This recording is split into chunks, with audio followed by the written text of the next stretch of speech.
yesterday when we talked about God's people being taken away to a far-off land? Well, that land was called Babylon. And while the Israelites were in Babylon, it was captured by Persia.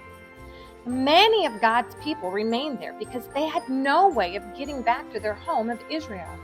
The strangers they lived among did not like the Israelites, and one man, Haman, was determined to kill every last one. But the king of Persia married an Israelite woman named Esther.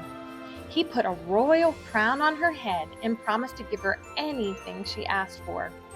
She became a powerful queen, and because she remained faithful to God, God was able to work through her.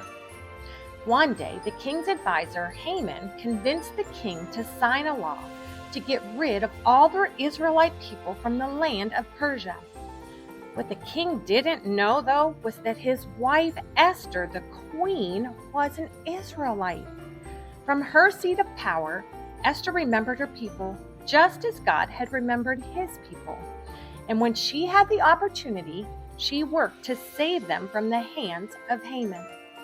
Esther bravely went before the king and asked him to spare her people.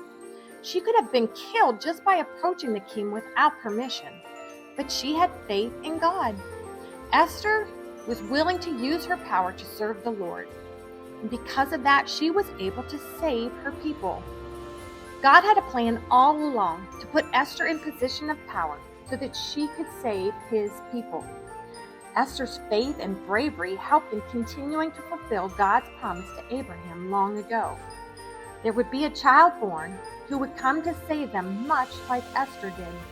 But this child would come for everyone, and his gift of salvation would be permanent for all time.